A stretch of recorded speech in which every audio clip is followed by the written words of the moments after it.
Welcome back to another North Carolina Tar Heels football podcast here on TarHeelIllustrated.com. And if you're watching us on our supersonic fast-growing YouTube channel, that is called Tar Heel Illustrated. I'm THI publisher Andrew Jones, and joining me is THI staff writer and Jack, our resident Jack, Mr.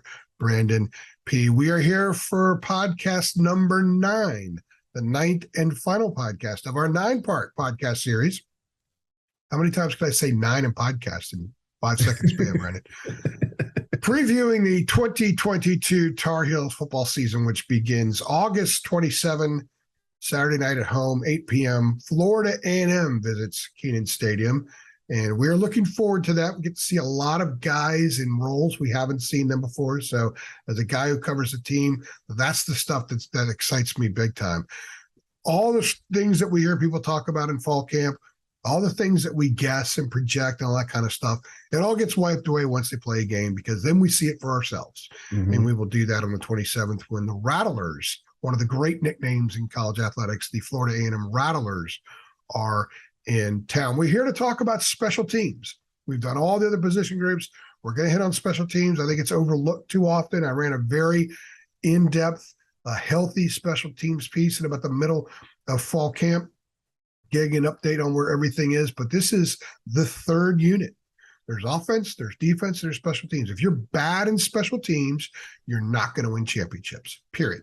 Mm-hmm. If you're really good in special teams, then you give your offense and defense more of a chance, a little more room for error, because you don't hurt yourself on special teams. Let me give you an example of how bad special teams and special teams disasters can kill you. Think of the Florida State game in 2020.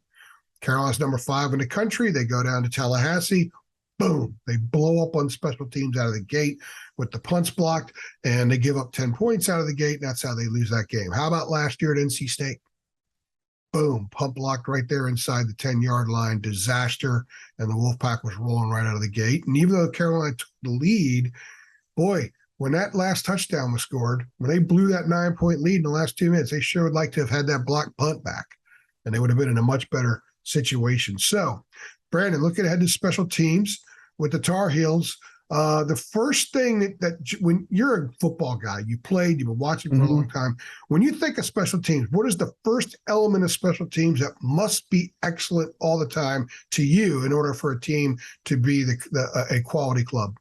I'm going to go ahead and say field goal kicking. I think the loss of Grayson Atkins might be a little bit more significant than some fans might realize. He was 19 for 23 last season with a long of 51. That's really good for a college level kicker. I mean, Jonathan Kim has a very strong leg, but the last time we saw him attempt a field goal was against Duke back in 2019. And objectively, it was a horrible miss. So that's the one thing I'm interested to seeing with the special teams is, like, can they replace the consistency of someone like Grayson Atkins? Yeah. Kim. I'm trying to remember maybe at 20 he had an attempt. He may have attempted like a 50-yarder, because there was concern that Atkins couldn't kick more than 48, 49. And you said it, he had a 51-yarder last year. But there was a lot of concern about John. Like, there wasn't great competition there because Kim was a little bit inconsistent. Now, I watched him at practice, Jonathan Kim, twice, especially in the practice that was also open to the public. And he was pretty efficient. But there is a battle there with Noah Burnett. I do agree with you. I think place kicking can cost you championships. Bobby Bowden knew that. For sure. Right? The Buffalo Bills know that. You go back to the 80s, one of the biggest missed field goal in NFL history. So kicking could cost you. Not so much the extra points, but it could force coaches to change what they would typically want to do. You go against analytics when you're kicking, and Mac relies on analytics a lot. You go against the analytics if you don't trust your kicker. If you have the ball at the 26, you're like, you know what, this guy struggles outside of 35 because he shanks a lot. He doesn't nail the ball properly all the time. So if you're at the 26-yard line, you're talking about a 43-yard field goal. That's tough for some dudes that are not very good. So you just run a play and try to get the first down instead. So I agree with you, and I do think that there is a question mark. If there is a question mark on special teams, from a personnel standpoint, I do think it's a place kicker. Yeah, but speaking of Jonathan Kim, on the other end of the spectrum, I also believe he's one of the most undervalued members of the special teams. He was 4th last season in touchbacks on kickoffs last season. Yeah. And the year before, he led the country in touchbacks on kickoffs last season. And it's like, if you can do that on a consistent basis, and as a coach, for certain my defense is going to start on the 25. Nothing like, that for certain. Like, that kind of gives you some type of security, like where you can kind of plan your defensive game plan a little bit more. I did see a couple of times where he didn't kick it to the touchbacks. I did notice a couple of the younger guys kind of pulling up early, assuming that the ball was going to be touched back, and then when it wasn't touched back, they had to kind of turn it back on and try to go make a tackle. I saw that a couple of times, but for the most part, him kicking it to the end zone, that's a really good plus for UNC. Max said, and by the way, the numbers are, he had 84 kickoffs last year, 65 touchbacks. Max said that the only times he didn't have touchbacks were when they called for different types of kicks. Depending on rain, depending on wind, that kind of stuff. But if the kids are pulling up, maybe, look, nobody's perfect, right? Aaron Judge doesn't hit a home run every time he's up the bat, although it seems like he does. So maybe there were times where Jonathan Kim kicked it to the 2, and if it's a 2, you're going to return the thing. That could have been part of that as well. I do agree with you that Jonathan Kim's kickoffs and Drew Little's snaps are the two absolutes with this special teams. Drew Little's name never gets brought up. By the time that you are watching this podcast, we have run a piece on Drew. I spent some time with him in the room with the stage and the shoes and all that kind of stuff, the experience room. Did an interview with Drew talking about his craft. And, you never know who the snapper is until they screw one up. So most Carolina fans have no idea who Drew Little is. He could end up playing in the NFL because he's that good, that efficient a snapper. He's a long snapper and the deep snapper. So they're really good in those areas. But they need to be better in some other areas. Here are a couple numbers for you. They were number 105 last year in net punting, number 78 in kickoff returns.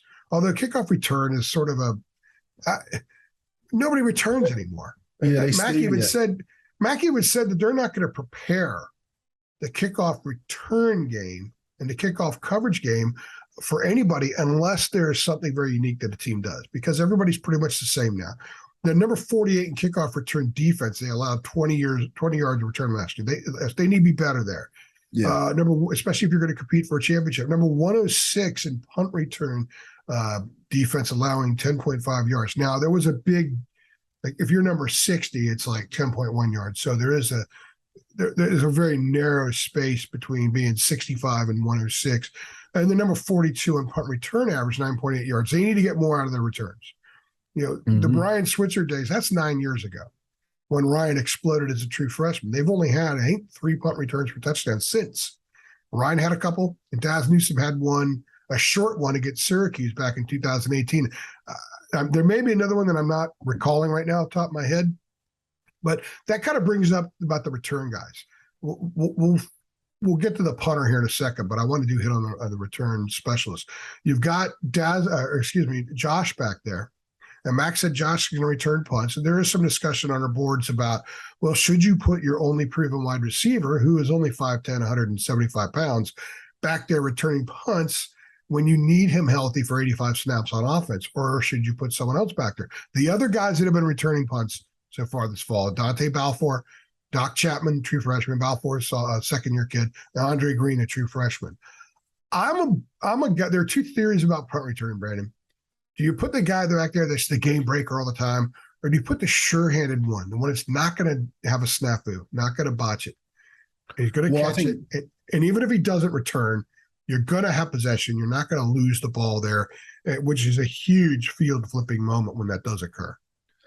Yeah, so I think from what Mac Brown has told us, he doesn't want his special teams just to be existent, just to get the ball and secure the possession. I think he wants them to make plays. He wants them to make game-winning plays on special teams, which was kind of part of, sorry, I'm kind of getting off topic right here, but it's kind of the problem from last season. Like they led the country in block punts last season, but those block punts didn't really change the game. I think putting a guy like Josh Downs in the punt return, the giving an opportunity to get two hands on the ball without two defenders draped all over him is something they have to do, because it's one of the few opportunities he can get the ball without any resistance pretty much. So I think you got to do everything you can to get Josh Downs the ball. ball, because him lining up in slot, catching a 7-yard button hook and taking it 93 yards, that's not going to happen anymore because there are going to be multiple guys around him on defense. So you have to find different ways.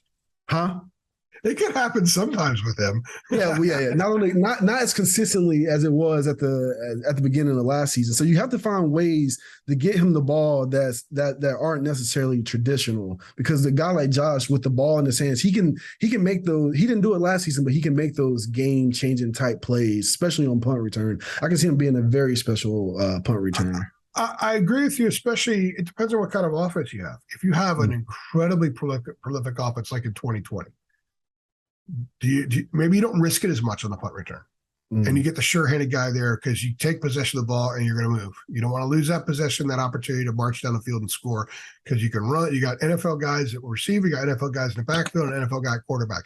Now there's a lot of uncertainty. You don't really know. You know there's a ton of talent, but you don't know what level that talent's going to be at for a while. So maybe they're not as prolific offensively for the first half of this year as they will be perhaps in the second half. So you need to find ways to allow some of your explosiveness to have an opportunity to be explosive. That's why it would make sense Josh returning punts, certainly early in the year, maybe all season. Plus, you also got to look at it like this. One of the reasons Ryan Switzer made NFL rosters and stuck in the league as long as he did was because he could return punts. So Josh Downs is kind of small, but a way for him to be an NFL guy for sure is to also return punts. So when you draft him, you're not just getting a slot receiver, you're getting a punt returner. He needs to show what he can do. Mac Hollins will tell you the value of being really good on special teams and how that keeps you getting paychecks every year because he's done that for a living since he left Carolina. The punting battle, we're told that Ben Kiernan's in a battle big time with Cole Maynard.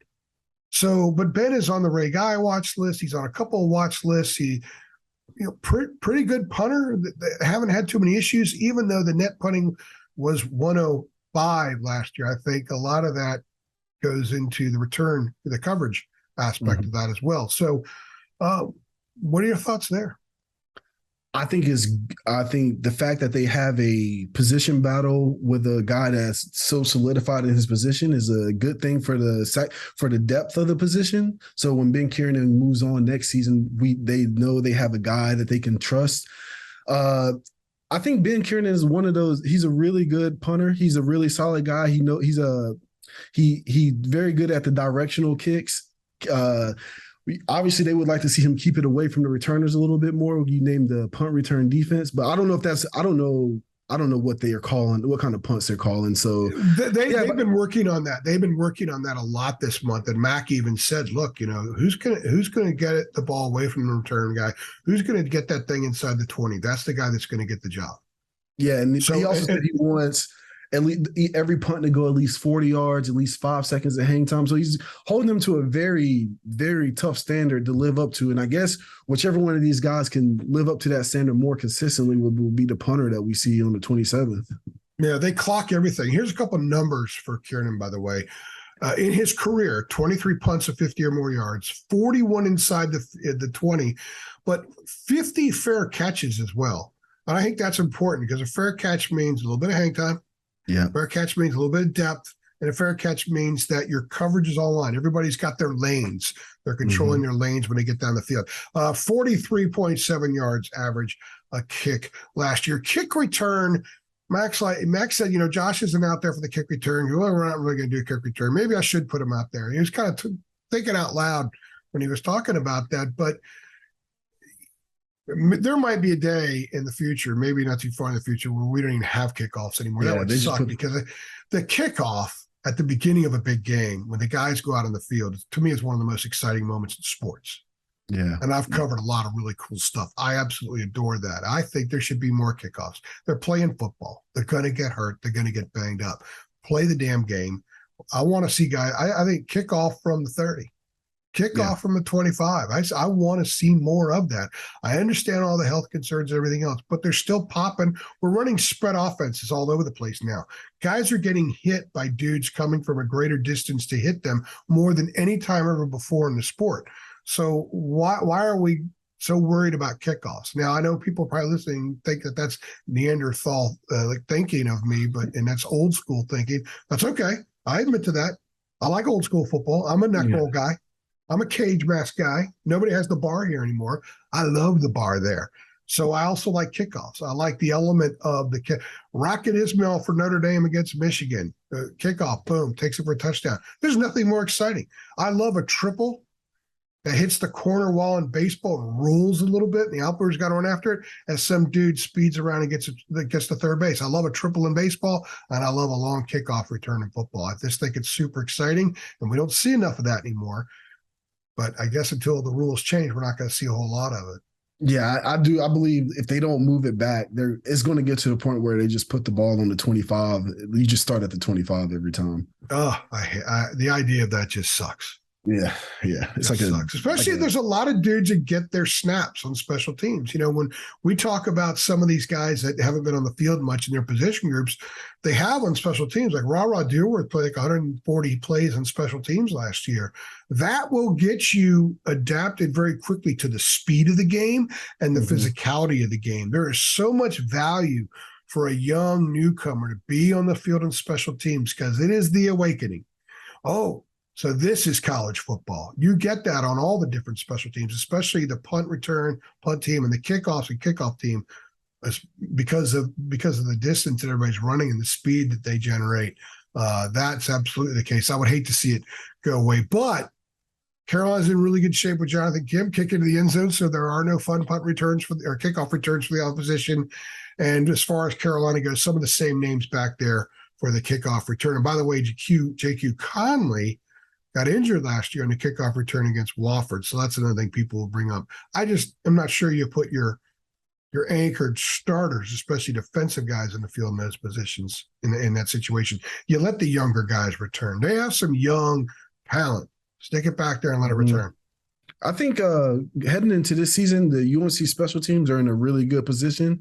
I also think they're in a good position for the kicker, the punter, the returns with Josh Downs back there. They're all in a good position to succeed. I also think the coverage teams are going to be a lot better because as UNC continues to load its roster with four-star talent, the second team and third string guys, they're young four-star guys. Now you have a guy like last season they had a guy like Ra Dilworth, like a four-star linebacker running a 4.3 40 on the kickoff team. It's like as you get more of those guys out there, your coverage on kickoffs and punts are going to become way better, and like you're not going to give up those big devastating plays on the special teams when you have more guys like that out there. Also remember, Javon DeWitt's gone. Larry Porter takes over. He is a special teams coach, but Mac Brown's helping in. If you remember, one of the things that was a constant on the plus side for Larry Fedora and his run at Carolina, they were excellent on special teams. And Larry played a part on special teams. He was one of the guys. I'll never forget watching practice one day, and they're shooting a little clip of some stuff they were doing special teams, and he came up and said, you're not going to run that in the public, are you? You're not going to show that to anybody. I said, no, I'm just recording it for myself so I can see everybody's lineup. He goes, we don't need to give out that information. He was really dialed into special teams, and I like head coaches that are dialed into special teams, and Mac is certainly taking on a little bit more of a role with the special teams. So no projections here other than we think the special teams across the board, there should be an upgrade. The constants are Jonathan Kim as a kickoff specialist, Drew Little as a snapper. And I do think the punt coverage will be better this year, but they've got to protect the punter. You lose a game. You get a punt block, you could lose a game. If you block a punt and get something out of it, you can win a game as a result. And that's in year 4 with the talent up, like you said. We need to see more of that if this program is another example of the program fully heading in the right direction. Any last thoughts on special teams? I was going to say they got real lucky last season with one of their punt blocks and Garrett Walson picked it up and got 12 yards. I don't think they can depend. I don't think that's a play they're going to keep in the playbook, though. No, I don't think so. I don't think they want to have that one recur again. So, All right. Carolina special teams in the books, part 9 of our 9-part series previewing the Tar Heels. That is now in the books. Don't forget, guys, head on over to THI, just $8.33 a month, and you can be a rock star with Carolina Tar Heels knowledge too. He's Brandon. I'm AJ. We appreciate you stopping by. Thanks for watching.